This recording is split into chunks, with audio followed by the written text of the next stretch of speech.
ॐ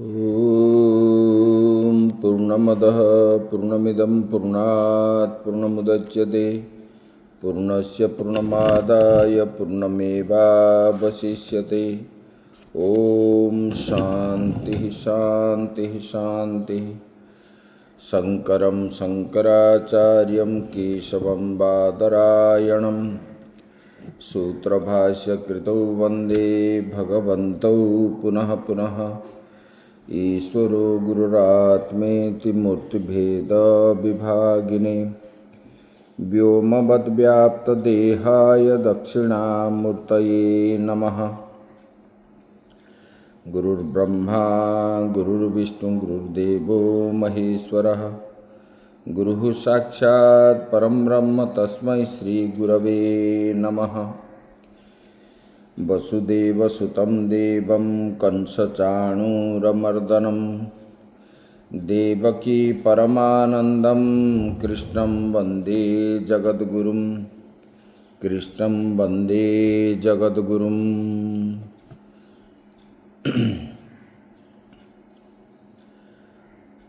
परम ब्रह्म परमात्मा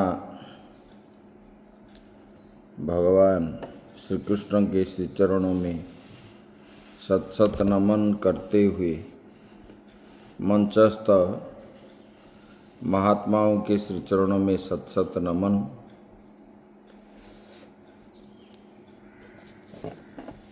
आत्मस्वरूप भगवत प्रेमी भक्तवृंद भक्तिमयी माताएं, हम अभी ये संन्यास जो कर्म संन्यास योग का विचार कर रहे थे, इसमें भगवान को अर्जुन ने प्रश्न पूछे, कल विचार किए थे, कौन सा श्रेष्ठ है, ज्ञान श्रेष्ठ है या कर्म श्रेष्ठ है। आप जो श्रेष्ठ है, जो मेरे लिए कल्याणकारी है, उसी को आप बताइए, मैं अनुष्ठान करूँगा। एक साथ दोनों का अनुष्ठान होना असंभव है, बताए थे। इस प्रश्न का निर्णय करने के लिए भगवान ने बता दिए, संन्यास कर्म योगश्च निःश्रेयसकरा बुभु। बोले कि ज्ञान की उत्पत्ति हेतु होने से ये दोनों ही कल्याणकारक है। कर्म क्या है? ज्ञान उत्पत्ति का हेतु है, कारण है। तो बोले कि ज्ञान रहित केवल सन्यासी की अपेक्षा कर्मयोग श्रेष्ठ है। जिसका ज्ञान नहीं है उनके लिए श्रेष्ठ है सन्यास। इसी प्रकार भगवान ने कर्मयोग की स्तुति की। तो यहाँ पर फिर उनके मन में आया, बोले कि कैसे है? ज्ञेय स नित्य संन्यास यो न द्वेष्टि न कांक्षति। जो कर्मयोग को सदा सन्यासी ही समझना चाहिए कि जो न तो द्वेष करता है, न किसी वस्तु की आकांक्षा ही करता है, जो सुख दुख उनके साधन में उक्त प्रकार से राग द्वेष रहित हो गया, कर्म में बरतता हुआ भी सदा सन्यासी ही है, ऐसा समझना चाहिए। बोले क्यों? बोले क्योंकि हे अर्जुन, राग द्वेषादि द्वंद्व से रहित हुआ पुरुष सुख पूर्वक अनायास बंधन से मुक्त हो जाता है।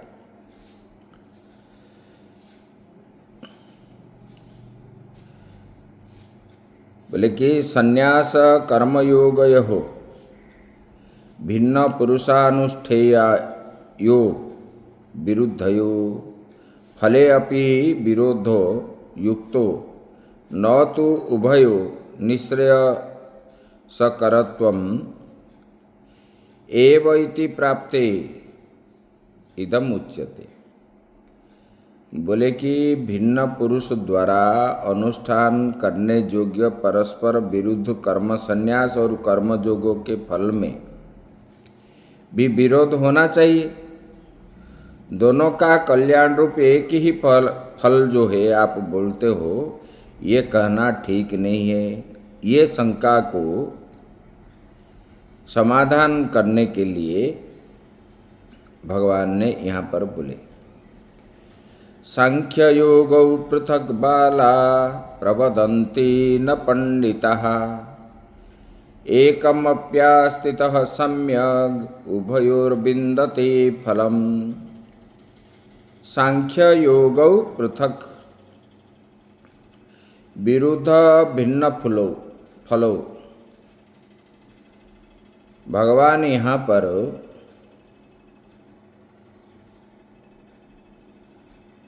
जो किसको बोले कि जो सांख्य को और कर्म को अलग अलग समझता है वो बाल बुद्धि वाला है। बाल बुद्धि मतलब उनका बुद्धि प्रकृष्ट नहीं हुआ है। ये दोनों जो अलग अलग बोलते हैं और अलग अलग फलदायक बतलाते हैं, वो पंडित नहीं है, वो बाल बुद्धि वाला है। बोले कि पंडित जो है,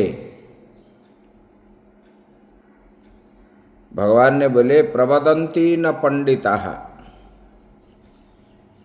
बोले कि सांख्य और कर्म इसको जो अलग समझता है वो बाल बुद्धि वाला है।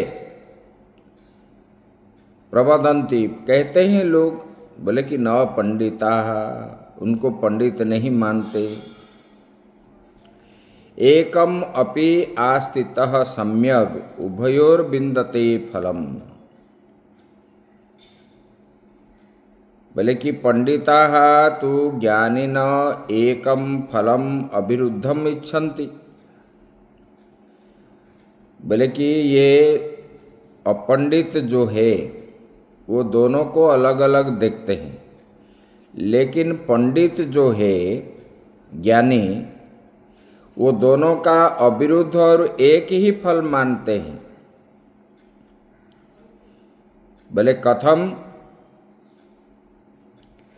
एकम अपि सांख्य योगयोः। बोले कि सांख्य और योग ये दोनों में से एक का भी भलुभांति अनुष्ठान कर लेने वाले पुरुष दोनों का फल पा लेता है। बोले कि उभयो विन्दते फलम, किसी भी एक का अनुष्ठान करने पर दोनों का फल उनको प्राप्त हो जाता है, क्योंकि ज्ञान प्राप्ति के लिए कर्म की आवश्यकता है। जैसे हम किसी क्लास से उत्तीर्ण होने के लिए हमको कर्म की आवश्यकता है, तो कर्म की आवश्यकता है तो ज्ञान अपने आप हो जाएगा। तो बोले कि दोनों में से किसी भी एक का अनुष्ठान कर लेने पर उनको फल प्राप्त हो जाएगा। बोले कि दोनों का फल पा लेता है। बोले कि उभयोः तद एव हि निश्रेयसम फलम अतो न फले विरोध अस्ति। बोले कि ये दोनों में दोनों का वही जो है कल्याण रूप मतलब परम पद मोक्ष का फल है, इसलिए फल में विरोध नहीं है। चाहे कर्म करे चाहे ज्ञानी हो, क्योंकि ज्ञान के लिए ही कर्म करना पड़ता है और कर्म करते करते अपने आप ज्ञान हो जाता है। बिना कर्म से ज्ञान नहीं होगा। जिनको पहले से ही ज्ञान है उसी को जरूरत नहीं है। पहले जन्म का संस्कार है, जैसे जड़ भरत आदि, उनको पहले जन्म का 3 जन्म से उनको ये ज्ञान था, इसलिए ये बचपन से ही अपने को अलग रखते थे। न किससे आसक्ति होना, न किससे मिलना, न किससे जुलना, किसकी बात मानना, ये नहीं है। जो जिसमें बंधन है वो कर्म वो नहीं करते थे। बोले कि वो ज्ञानी, वो ज्ञान प्राप्त के लिए अभ्यास जो है, अनादिकाल से पड़ा हुआ जो संस्कार है, काम क्रोध लोभ मद मत्सर अपने आप जो होता है अंदर में, ये तो हमारे बड़ा शत्रु है। ये शत्रु को हटाने के लिए भगवान ने बताया ना, असंग शस्त्रेण दृढ़ेन छित्त्वा। बाहर विषयों को ग्रहण न करने पर ये बड़ा अस्त्र है। ये असंग होना ये एक अस्त्र है। अस्त्र के द्वारा जैसे कि हम किसी वस्तु को छेदन करते हैं, बोले कि इसी प्रकार विषयों के साथ संग न होना ये अस्त्र सदृश है। बोले कि दृढ़ निश्चय करके जो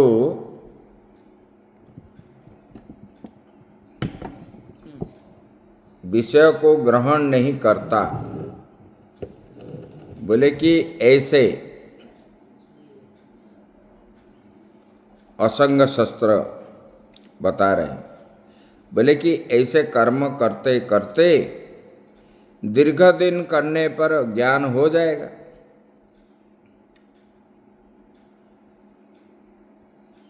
तो बोले ये दोनों का फल एक ही है।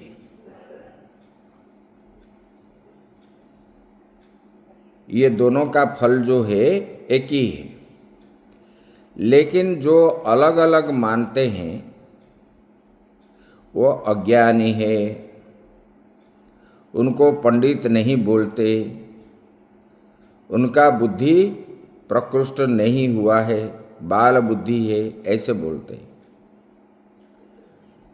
लेकिन दोनों का फल जो है एक ही है। ज्ञान होने पर उनको क्या है, स्वरूप ज्ञान जब हो जाता है उनको मुक्ति मिलती है। और कर्म करते करते वही भी एक फल ही मिलती है, मुक्ति के लिए ही। भले कि वह परम पद को प्राप्त होता है, ये बता दिए।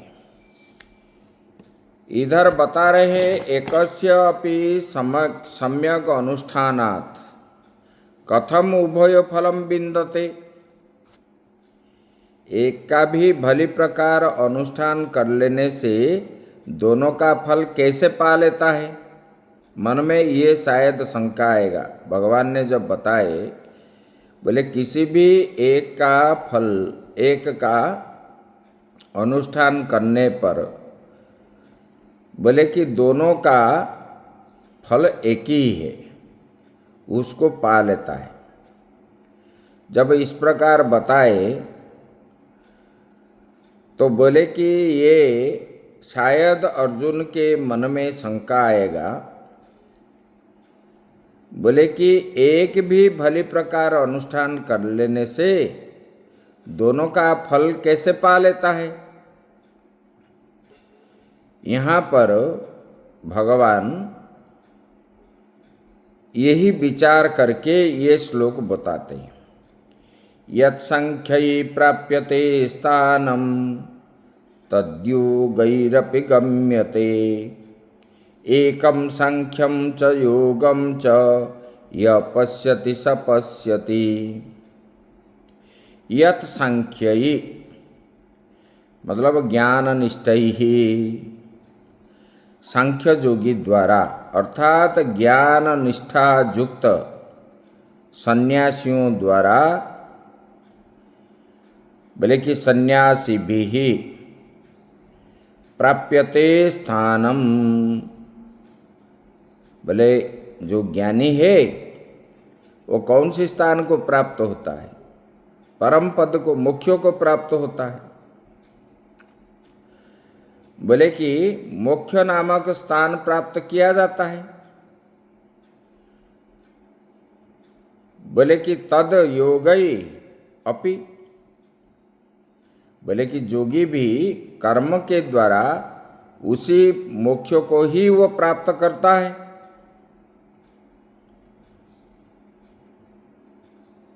भगवान को ये शंका जब हुआ, दोनों का अनुष्ठान करने पर फल एक ही कैसे बता दिए? बोले कि देखो, ज्ञानी जो है स्वरूप ज्ञान होने पर वो उसको जो है मोक्ष की प्राप्ति होती,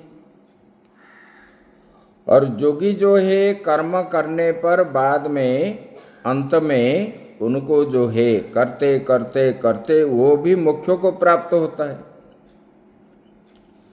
दोनों का फल एक ही है, मोक्ष है। बोले कि ज्ञानम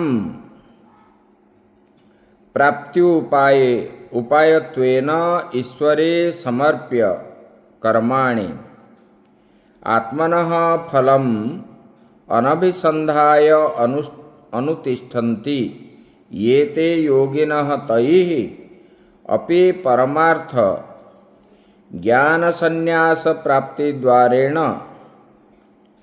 भगवान ने बता रहे हैं, बोले कि देखो, जो पुरुष ज्ञान प्राप्ति उपायत्वेन ईश्वरे समर्प्य, बोले कि अपने लिए कर्म का फल वो चाहता नहीं है। बोले कि वो क्या है? बोले कि जो जोगी कर्म करता है, कर्म का फल न चाहकर कर्म जो है वो क्या करता है? ईश्वर में, ईश्वरे समर्प्य कर्माणि, ईश्वर में अर्पण कर देता है। अर्पण करके और वो क्या करता है? आत्मनः फलम अनभिसंधाय अनुतिष्ठन्ति, बोले कि ज्ञान प्राप्ति का उपाय मान करके उनका अनुष्ठान करते हैं। जो कर्मयोगी वो कर्म के फल को नहीं चाहता है, वो ईश्वर में अर्पण कर लेता है। बोले कि ये ईश्वर में अर्पण क्यों करता है? बोले कि ज्ञान प्राप्ति के हेतु फल की इच्छा रखेगा तो बंधन में फंसेगा। जैसे कि क्योंकि ज्ञान की मतलब जो फल की इच्छा रखता है वो जो है परम पद को प्राप्त नहीं होता, क्योंकि फल में इच्छा रखने वाले उनको परम पद प्राप्त नहीं होते। इसलिए भगवान ने बोले, कर्मण्ये बाधिकारस्ते मां फलेषु कदाचन। कोई शंकर जी का पूजन कर रहा है तो नित्य जो है पूजन जो करता है अभिषेक आदि, तो कोई सन्यासी फल नहीं चाहता, तो अपने आप उनको ज्ञान प्राप्त हो जाता है। जो फल चाहता है, फल के अनुरूप उनको तो मिल जाता है। मान लो सुख आदि मिल गया, तो परलोक में जाने के बाद फिर उनको जो है दोबारा जन्म लेना पड़ेगा, उनको परम पद प्राप्त नहीं होता, मोक्ष प्राप्त नहीं होती। तो इसलिए फिर जो है संसार में आने से उन यो त्रिताप से फिर ग्रसित होगा। इसलिए ज्ञानी तो यही मान करके कर्म करता है, और जोगी भी जो कर्म करता है ईश्वर अर्पण करके कर्म को, ईश्वर को क्यों अर्पण करता है? बोले कि परम पद को प्राप्ति की इच्छा से, ज्ञान प्राप्ति की इच्छा से। क्योंकि पहले बता दिए दूसरे तीसरे अध्याय में, जब तक स्वरूप ज्ञान नहीं होगा तब तक जो है जीव का बार बार जन्म लेना पड़ेगा। जब स्वरूप ज्ञान हो जाता है तब जो है तो विषय वासना आदि भस्मीभूत हो जाते हैं, बीज रूप कर्म जो है नष्ट हो जाता है।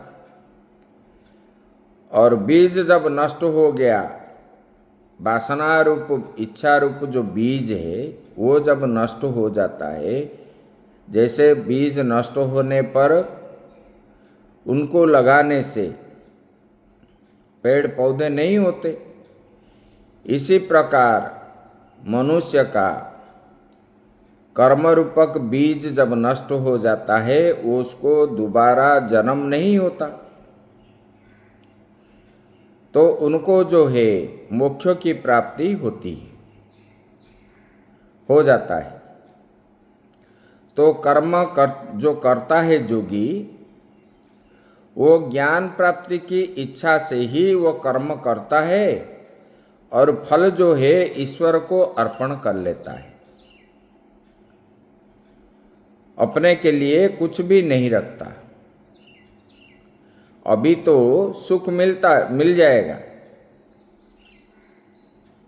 अभी फल की इच्छा रखने पर अभी तो सुख मिलेगा, लेकिन बाद में फिर दुख मिलेगा। क्योंकि अपने जीवन में, हर मनुष्य के जीवन में सुख भी होता है, दुख भी होता है, और सुख कम मिलता है और दुख जो है ज़्यादा है। तो समय के अनुसार, काल के गति के अनुसार ही सुख दुख हमको भोगना पड़ता है। ये सुख दुख जो है अपने कर्म के अनुसार होता है, और कर्म हम जिस प्रकार करेंगे, जैसे कि हमने सब्जी के बीज लगाए तो कोई मीठा है, कोई खट्टा है, कोई जो है कड़वा है। बीज के अंदर जो अंकुर है, अंकुर के अनुसार ही हमको जो है वो पेड़ पौधे होते हैं, फल उसी प्रकार होते हैं। तो कोई तीखा है, मिर्ची जो है हमको तीखा लग रहा है, क्योंकि उनके बीज के अंदर जो अंकुर है उसी अनुरूप उनका जो है पेड़ पौधे बनता है, फल फलता है। करेला कड़वा है, उनके बीज के अंदर जो अंकुर है वो इसलिए उसी अनुरूप फल फलता है, तो हमको कड़वा लगता है। बोले कि ऐसे हम भी कर्म जो करते हैं, जैसे जैसे कर्म करेंगे वो कर्म रूपक बीज के अनुसार ही हमको फल प्राप्त होता है।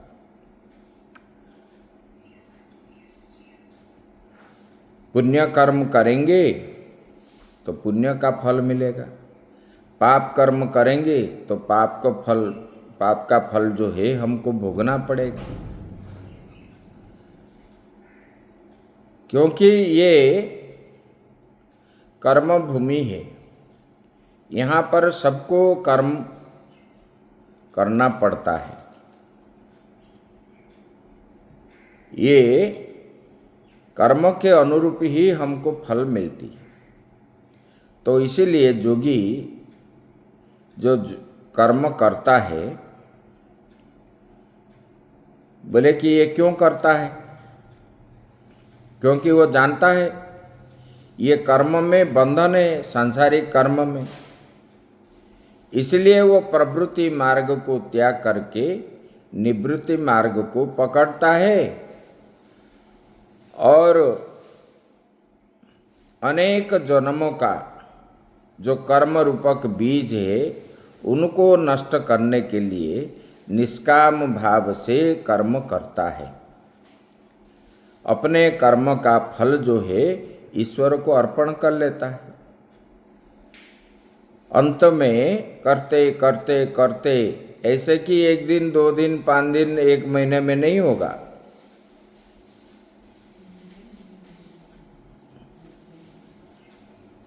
दीर्घ दिन करने पर ही उनको जो है ज्ञान की प्राप्ति होती है। एक बार एक महात्मा जी को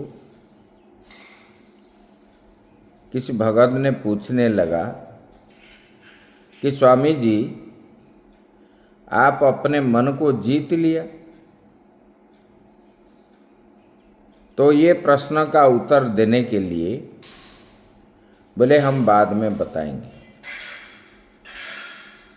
फिर कुछ दिनों के बाद पूछा, बोले कि हम बाद में बताएंगे।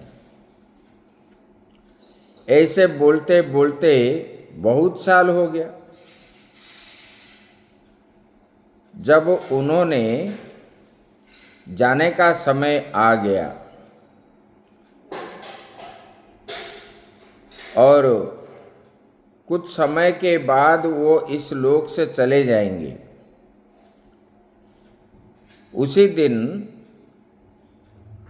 उन्होंने बोला कि स्वामी जी, मैं तो इतने सालों से आपको पूछ रहा हूँ, ये प्रश्न का उत्तर आपने नहीं दिए।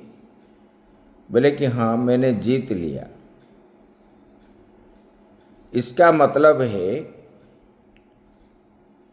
ये मन पुश्चली है,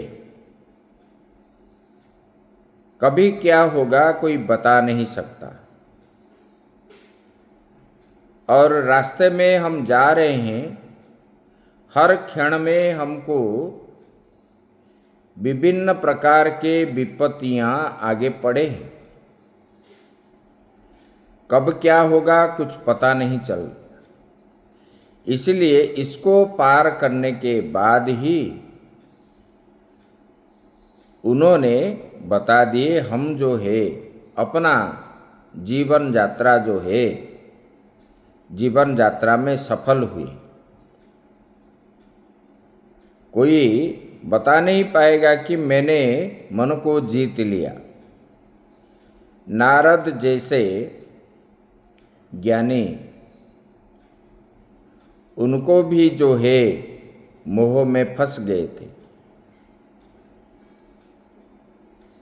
मानस में आया है, उन्होंने कुछ समय तक तपस्या की हिमालय में।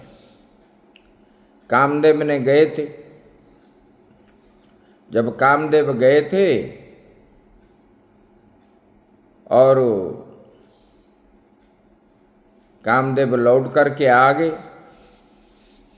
कुछ विकार उनको नहीं हुआ। तब ध्यान से जब उठे, उनको मालूम हुआ कि कामदेव आए थे और मेरा तप भंग नहीं कर पाए, चले गए। उनके मन में अहंकार आया, मैंने तो काम को जीत लिया। और भगवान शंकर जी को दर्शन की इच्छा से गए क्योंकि वो बताने के लिए ही गए। अहंकारी व्यक्ति जो होते हैं, अहंकार जब मन में आता है तो वो जो भी करता है वो पहले अपने प्रशंसा सुनने के लिए दूसरे को वो पूछता है कैसे रहा।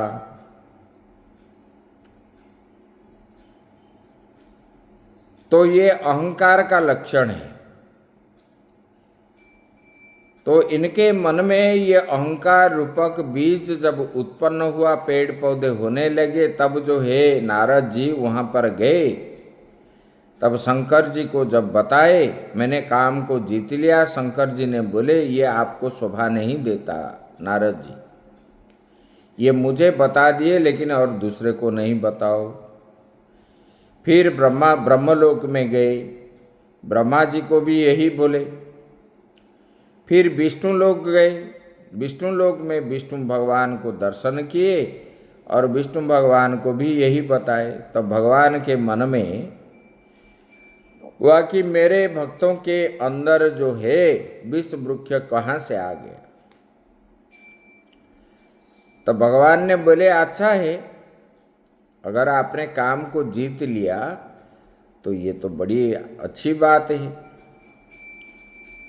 तो फिर भगवान ने ये अहंकार को निकालने के लिए जब उन्होंने भगवान से प्रणाम करके लौटने लगे, तब भगवान ने उनको एक माया नगरी दिखा दी। उस नगर में राजा की कन्या जो है दिव्य सुंदरी है, उनका स्वयंवर होने वाला है। और नारद जी के मन में आया एडवर्टाइजमेंट देख करके, सुन करके मैं जा कर के देखूं। और कन्या को जब देखने लगे राजा के पास गए, राजा के पास बैठे, राजा ने उनको स्वागत सत्कार किया, पूजन भी किया। नारद जैसे मुनि आए हमारे घर में तो उनका स्वागत सत्कार आदि किया। तब कन्या को देखने के लिए जब बोलने लगे तब कन्या भी आ गई, नारद जी को प्रणाम की। नारद जी उनके सुंदरता को देख करके आकृष्ट हो गए, बोले कि ये कन्या अगर मुझे प्राप्त होता तो मुझे सुख प्राप्त होता। तो फिर उधर से लौट करके जब आए भगवान के पास गए और भगवान को बोलने लगे भगवान आप मेरे ऊपर कृपा कीजिए, वो कन्या मुझे प्राप्त हो। ये काम को जीतने वाले ऐसे बोल रहे हैं। तो भगवान ने बोले ठीक है।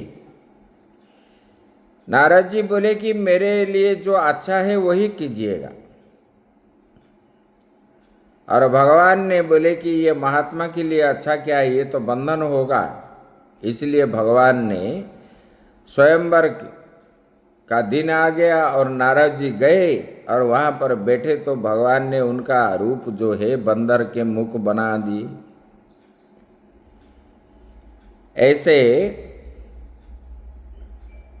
मतलब जीवन यात्रा में कभी हम बता नहीं सकते कि हम जो है विषयों को जीत लिया,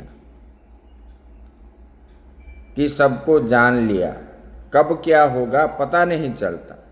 इसलिए हर क्षण जो है मतलब रास्ते में बहुत विपत्तियां सामना करना पड़ेगा।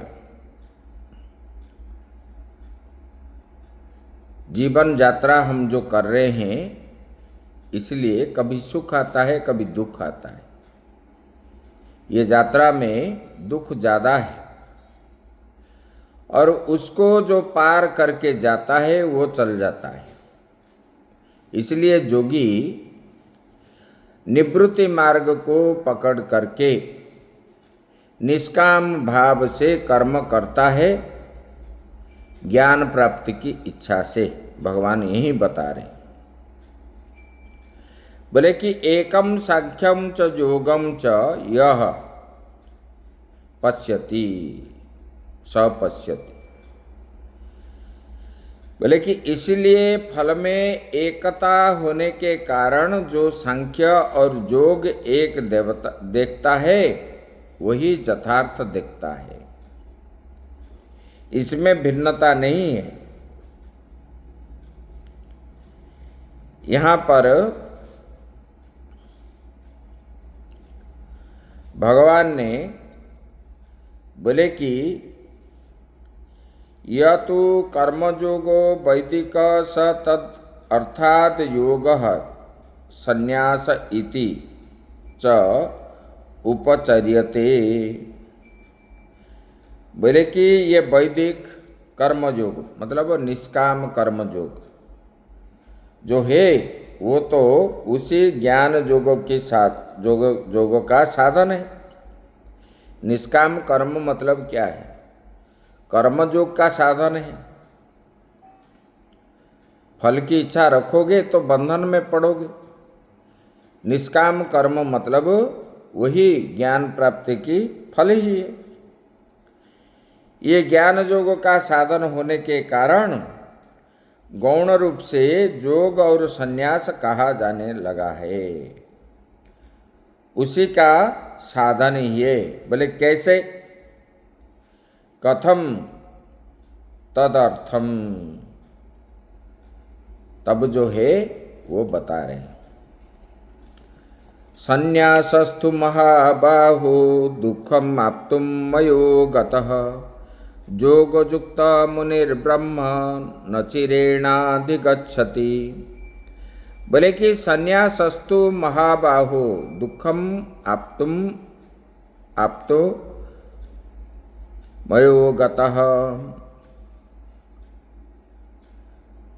बोले कि अयोगतः संन्यासस्तु, संन्यासः तु मतलब परमार्थिको, दुःखम आप्तुम मतलब प्राप्तुम, अयोगतः योगेन बिना। बोले कि बिना कर्म योग के, बोले कि परमार्थिक संन्यास प्राप्त होना कठिन है, दुष्कर है। बिना कर्म से, बोले कि बिना कर्म योग के, यहाँ योग शब्द जो लगा दिए, बोले कि वहाँ पर बताए थे बुद्धि युक्तो जहाति इह उभे सुकृत दुष्कृते। ये बोले कि युक्त बुद्धि के द्वारा मतलब उसी बुद्धि में भगवान को जोड़ना। बोले कि इसमें भी कर्मयोग मतलब निष्काम कर्म, निष्काम कर्म से, बिना निष्काम कर्म से पारमार्थिक संन्यास प्राप्त होना कठिन है, ये दुष्कर है। बोले कि योग युक्तो, योग युक्त मतलब वैदिकेन कर्मयोगेन ईश्वर समर्पित रूपेण फल निरपेक्षेण युक्तो। बोले कि जो फल चाह न करके ईश्वर अर्पण के भाव से किए हुए वैदिक कर्मयोग से युक्त हुआ पुरुष, ईश्वर के स्वरूप का मनन करने वाला मुनि, योगयुक्तो मुनिर्ब्रह्म। बोले कि वो जो क्या है, नारद उपनिषद में आया है, न्यास इति ब्रह्म, ब्रह्म ही परः। बोले कि ऐसे मनन करने वाले मुनि, ईश्वर के स्वरूप का मनन करने वाला मुनि जो है, ब्रह्म को अर्थात परमात्म ज्ञान निष्ठा रूप पारमार्थिक संन्यास को शीघ्र ही प्राप्त कर लेता है। इसलिए भगवान ने बोले, मैंने कहा कर्म योग श्रेष्ठ है। बोले कि परमात्मा का सूचक होने से प्रकरण में वर्णित सन्यासी ही ब्रह्म नाम से कहा गया है। बोले कि सन्यासी ही ब्रह्म है और ब्रह्म ही पर है। यहाँ पर ऐसे बता दिए, आगे की बात हम कल करेंगे। ओम पूर्णमदः पूर्णमिदं पूर्णात् पूर्णमुदच्यते पूर्णस्य पूर्णमादाय पूर्णमेवावशिष्यते। ओम शांति शांति शांति।